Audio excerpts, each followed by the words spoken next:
Good morning Odisha. तो आज हूँ जनवरी 4 रविवार। तो चलो जानिबा जनर टॉप 10 ब्रेकिंग न्यूज। ता पूर्व जदि आपण माने एपर्यंत हम चैनल को सब्सक्राइब करना ताहले चैनल को एबे सब्सक्राइब करी पाखर बेल आइकन को दबी ऑल ऑफ ऑन कर रखु जहाँ द्वारा जब भी जेकोसी लेटेस्ट ब्रेकिंग न्यूज आपण माने हम चैनल माध्यम सर्वथा पाई परिबे। तो चलो ओडे न करी वर्तमान खबर पर नजर पकाइबा।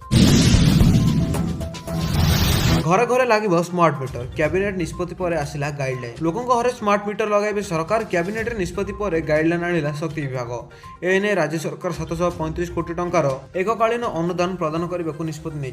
2 किलोवाट पर्यंत 8,75,000 मीटर को बदल स्मार्ट मीटर लगाइबे। यही बाबद को खर्च हो 340 कोटी टंका। सेपरी 2,78,100 उपभोक्ता नुआ संजोगर स्मार्ट मीटर लगाई पारे 88 कोटी टंका खर्च हो। मार्च 2025 पूर्व स्मार्ट मीटर लगाई सारी उपभोक्ता मीटर भड़ा बाबद को 307 कोटी टंका बहन करेंगे सरकार। तेज स्मार्ट मीटर ओडिशा सरकार शक्ति विभाग अधीन में संपृक्त डिस्कम द्वारा परिचालित और रक्षणाबेक्षण कर सूचना मिली।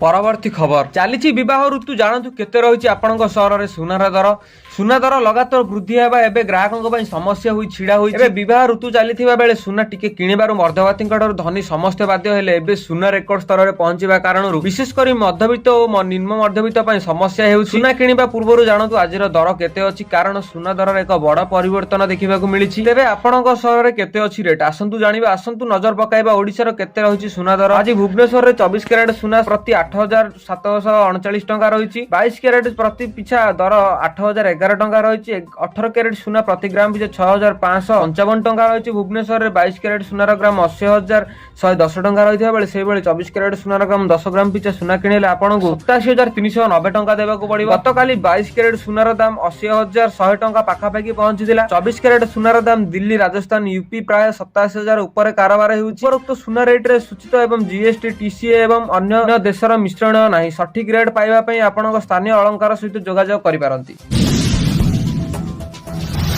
परवर्ती खबर नवरंगपुर जिले में कार्यक्रम है पीएम सूर्यघर योजना।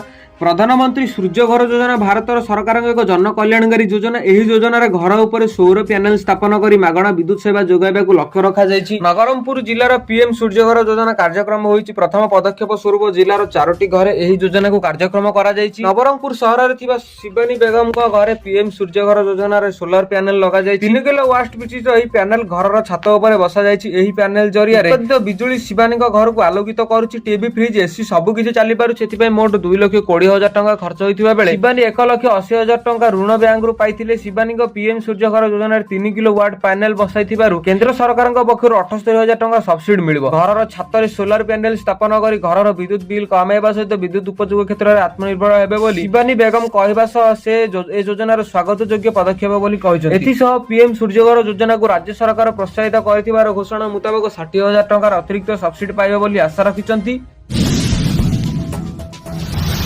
परवर्ती खबर स्मिथ कहले कहीं हारिला ऑस्ट्रेलिया। मंगलवार आईआईसी चैंपियन ट्रॉफी प्रथम सेमीफाइनल ऑस्ट्रेलिया को हराई फाइनल में पहुंची टीम इंडिया। गत विश्वकप फाइनल बदल में किछि भारत आम आगे 265 रन विजय लक्ष्य रखिथिबा बेले 11 बॉल पूर्व यह हासिल करिछि रोहित बाहिनी। तेबे ऑस्ट्रेलिया दलर पराजय को नहीं अनेक कारण संपर्क में आलोचना होतिबा बेले मुह खोलिछि अधिनायक। पराजयर कारण कहछन्ति स्मिथ। से कहछन्ति कि दल पराजयर अनेक गुड़िए कारण रहिछि। आमे 280 पर स्कोर करथिले फलाफल किछि भिन्न होइथांता। सेपटे दलर अभिज्ञ खेलाड़ी पाट कमिनक्स अनुपस्थित बहुत क्षति पहुंचाइछि। विश्वकप जिताई कमिनक्स आहत कारण मोट दलर अधिनायक पद संभाळिबाक पडुछि। या सहित स्मिथ कहछन्ति कि बोलर मानक कठिन परिश्रम करछन्ति। आमको किछि स्कोर करिवार थिला किंतु बैटिंग करबा एते सहज नथिला। हुए तो आमे आउ किछि स्कोर जोड़ी पारिथांतु मात्र आम विकेट र पतन घटिला बड़ पार्टनरशिप हेलानी। आमे इंग्लैंड पक्षरे बड़ स्कोर को अति सहज चेक करिथिलु। आमर बैट्समैन को भल प्रदर्शन मध्ये करिथिले मात्र एथरक बैट्समैन माने सेमिति आखि दृष्टि प्रदर्शन करिनांती। सेपटे रोहित कोहली को बेसी प्रशंसा करिसथि। कहछन्ति कि आमे जेउ भागीदार चाहूलु ताहा होइछि श्रेष्य एवं कोहली पार्टनरशिप आम देश को लाभदायक पहुंचाइछि बोली कुआଯାଇଛି। परवर्ती खबर एसबीआई नाम शेयर होची डिफेक्ट वीडियो अलर्ट कला bank. State bank of India निज ग्राहकों को साधारण लोकों एक पब्लिक नोटिस जारी करिछि। एथिरि से कहिछि जे सोशल मीडिया रे बैंक नाम अनेक डिफेक्ट वीडियो शेयर होइछि। एही वीडियो रे बैंक रो वरिष्ठ अधिकारी मानक जे कोनोसी एवं स्कीम विषय रे कहउचंती। बैंक कहिछि जे तांको अधिकारी कोनोसी मध्ये एभली स्कीम रे प्रचार करनांती जेउथिरे अधिक मात्रा रे रिटर्न मिलिबो। बैंक लोकों को एभली वीडियो ठारू सतर्क रहिबाकू कहिछि। एसबीआई एक पब्लिक नोटिस को एक्सआर करिछि। एथिरे लिखा जायछि जे बैंक निज ग्राहक मानकू सतर्क ସତର୍କତା କରାଇଛି। ଡିଫେକ୍ଟର ଭିଡିଓ ବର୍ତ୍ତମାନ ସୋସିଆଲ ମିଡିଆରେ ପ୍ରସାରିତ କରାଯାଉଛି, ଯାହା କିଛି ନିବେଶ ଯୋଜନା ଗୁଡ଼ିକୁ ଲଞ୍ଚ କରିବାକୁ ଲୋକମାନଙ୍କୁ ସମର୍ଥନ କରୁଛି। ଏହି ଭିଡିଓରେ ଲୋକଙ୍କୁ ଏଭଳି ଯୋଜନାରେ ନିବେଶ ଉପଦେଶ ଦେଉଛନ୍ତି। ବ୍ୟାଙ୍କ ଏହା ସ୍ପଷ୍ଟ କରିବାକୁ ଚାହୁଁଛି ଯେ SBI ରେ ଏବଂ ତାଙ୍କର କୌଣସି ଅଧିକାରୀ ଏଭଳି କୌଣସି ନିବେଶ ଯୋଜନାର ସମର୍ଥନ କରେ ନାହିଁ, ଯାହା ଅଧିକ ରିଟର୍ନ କଥା କହିଥାଏ। ଏଥିପାଇଁ ଲୋକଙ୍କୁ ଏଭଳି ମିଥ୍ୟା ଭିଡିଓରୁ ଦୂରରେ ରହିବା ପାଇଁ କୁହାଯାଇଛି। ଆପଣ ମଧ୍ୟ ସତର୍କ ରୁହନ୍ତୁ, ଏଇଭଳି ଭିଡିଓରୁ ନିଶ୍ଚୟ ଦୂରରେ ରୁହନ୍ତୁ। ପରବର୍ତ୍ତୀ ଖବର, ପଞ୍ଚାୟତରାଜ ଦିବସ ପରିବର୍ତ୍ତନକୁ ନେଇ ତେଜିଲା ରାଜନୀତି। ଆସନ୍ତାକାଲି ବିଜେଡିର ରାଜ୍ୟବ୍ୟାପୀ ପ୍ରତିବାଦ। ମାର୍ଚ୍ଚ 5 ପରିବର୍ତ୍ତେ ଏପ୍ରିଲ 24ରେ ପଞ୍ଚାୟତରାଜ ଦିବସକୁ ପାଳନ କରିବାକୁ ରାଜ୍ୟ ସରକାର ନେଇଥିବା ନିଷ୍ପତ୍ତିରେ ତୀବ୍ର ପ୍ରତିବାଦ କରିଛି ବିଜେଡି। ଏଥିପାଇଁ ଆସନ୍ତା 6 ତାରିଖ ଅର୍ଥାତ୍ ଆଜି ରାଜ୍ୟବ୍ୟାପୀ ପ୍ରତିବାଦ ଡାକରା ଦେଇଛି ବିଜେଡି। ବିରୋଧୀ ଦଳ ବରିଷ୍ଠ ନେତା ସଞ୍ଜୟ ଦାସ ବର୍ମା ସାମ୍ବାଦିକ ସମ୍ମିଳନୀରେ କରି ଏହି ସୂଚନା ଦେଇଛନ୍ତି। ବିଜୁ ପଟ୍ଟନାୟକ ଜୟନ୍ତୀରେ ସରକାର କ୍ୟାଲେଣ୍ଡରରେ ଛୁଟି ଥିବା ବେଳେ ଏହାକୁ ହଟାଇ ସରକାର ଅଣସମ୍ବୋଧିତ କାର୍ଯ୍ୟ ବିରୋଧରେ ବିଜେଡି ପ୍ରତିବାଦ କରିବ ବୋଲି ସେ କହିଛନ୍ତି।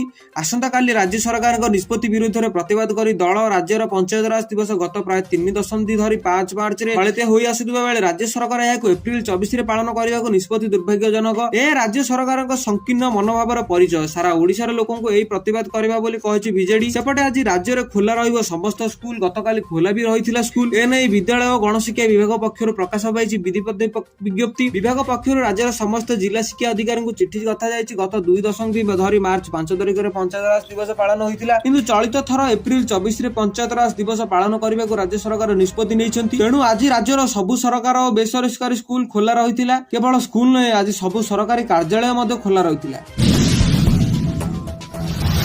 ପରବର୍ତ୍ତୀ ଖବର, ଶ୍ରମିକଙ୍କ ପେନସନ ନିଶ୍ଚିତ କରିବେ PMAYC। ପଞ୍ଜୀକୃତ ଅଣସଂଗଠିତ କ୍ଷେତ୍ରରେ ଶ୍ରମିକଙ୍କୁ ସେମାନଙ୍କର ବୃଦ୍ଧ ବୟସରେ ପେନସନ ନିଶ୍ଚିତ ମିଳିବ। PMAYC ସ୍ୱାଧୀନତା ପରେ ପ୍ରଥମ ଥର ପାଇଁ ଏଭଳି ଏକ ଯୋଜନା ଅଣସଂଗଠିତ କ୍ଷେତ୍ରରେ କାର୍ଯ୍ୟ କରୁଥିବା କୋଟି କୋଟି ଶ୍ରମିକ ପାଇଁ ହିତ ପରିକଳ୍ପନା କରାଯାଇ ପାରୁଛି। ଆମ ଦେଶର ବିଭିନ୍ନ ଅଣସଂଗଠିତ କ୍ଷେତ୍ରରେ କାର୍ଯ୍ୟ କରୁଥିବା ଶ୍ରମିକମାନଙ୍କ ଆବେଦନ ଦେଶର ସମୁଦାୟ ଉତ୍ପାଦନ 50%ରୁ ଅଧିକ। ହେଲେ ସ୍ୱାଧୀନତାର 78 ବର୍ଷ ପରେ ମଧ୍ୟ ସେମାନେ ସାମାଜିକ ସୁରକ୍ଷା ଲାଗି କୌଣସି ପଦକ୍ଷେପ ନିଆଯାଇ ନଥିଲା। ପ୍ରଧାନମନ୍ତ୍ରୀ ନରେନ୍ଦ୍ର ମୋଦିଙ୍କ ନେତୃତ୍ୱରେ ସରକାର ପ୍ରଥମ ଥର ପାଇଁ ସେମାନଙ୍କ ଅବସରର ବୟସକୁ ସହଜ କରିବା ପାଇଁ ସ୍ୱତନ୍ତ୍ର ପେନସନ ଯୋଜନା ଆରମ୍ଭ କରିଛନ୍ତି। PMAYC ଯୋଜନାର ନାମରେ ପରିଚାଳିତ ଏହି ନୂଆ ଯୋଜନା 60 ବର୍ଷ ପରେ ଶ୍ରମିକଙ୍କ ମାସିକ ଅତିକ୍ରମରେ 3000 ଟଙ୍କା ନିଶ୍ଚିତ କରିବା ଲାଗି କୁହାଯାଇଛି। 18ରୁ 40 ବର୍ଷ ବୟସର ଯେକୌଣସି ଅଣ ଆୟକରଦାତା ଅଣସଂଗଠିତ ଶ୍ରମିକ ଯୋଜନାର ଲାଭ ଉଠାଇ ପାରିବେ। ଏଥିଲାଗି ତାଙ୍କର ଆୟ ସୀମା ମାସିକ ଆୟ 15,000 ଟଙ୍କା ବା ତାଠାରୁ କମ୍ ହେବା ଉଚିତ। କର୍ମଚାରୀ ଭବିଷ୍ୟ ନିଧି ପାଣ୍ଠି, କର୍ମଚାରୀ ରାଜ୍ୟ ବୀମା ନିଗମ କିମ୍ବା ଜାତୀୟ ପେନସନ ଯୋଜନା ଅଧୀନରେ ଅନ୍ତର୍ଭୁକ୍ତ ହୋଇଥିବା ହିତାଧିକାରୀ ଏହି ଯୋଜନାର ଅନ୍ତର୍ଭୁକ୍ତ ହୋଇପାରିବେ ନାହିଁ। ପୁଣି ହିତାଧିକାରୀଙ୍କ ଅନ୍ୟ କୌଣସି ସରକାରୀ ପେନସନ ଯୋଜନାର ଲାଭ ଗ୍ରହଣ କରିବା ଉଚିତ ନୁହେଁ। ଏହି ଯୋଜନାର ପଞ୍ଜୀକୃତ ହେବା ଲାଗି ହିତାଧିକାରୀଙ୍କୁ ଆଧାର କାର୍ଡ, ବ୍ୟାଙ୍କ ଆକାଉଣ୍ଟ ବିବରଣୀ ଓ ମୋବାଇଲ ନମ୍ବର ଆବଶ୍ୟକ। ପଞ୍ଜୀକୃତ ଅଣସଂଗଠିତ କ୍ଷେତ୍ରରେ ଶ୍ରମିକଙ୍କୁ ସେମାନଙ୍କ ବୃଦ୍ଧ ବୟସରେ ପେନସନ ନିଶ୍ଚିତ କରିବେ PMAYC। ସ୍ୱାଧୀନତା ପରେ ପ୍ରଥମ ଥର ପାଇଁ ଏହିଭଳି ଏକ ଯୋଜନା ଅଣସଂଗଠିତ କ୍ଷେତ୍ରରେ କାର୍ଯ୍ୟ କରି କୋଟି କୋଟି ଶ୍ରମିକଙ୍କ ପାଇଁ ହିତ ପ୍ରଦାନ କରାଯାଇଛି। ପ୍ରଧାନମନ୍ତ୍ରୀ ନରେନ୍ଦ୍ର ମୋଦି କହିଥିବାର ଏହା ଜଣାପଡିବ।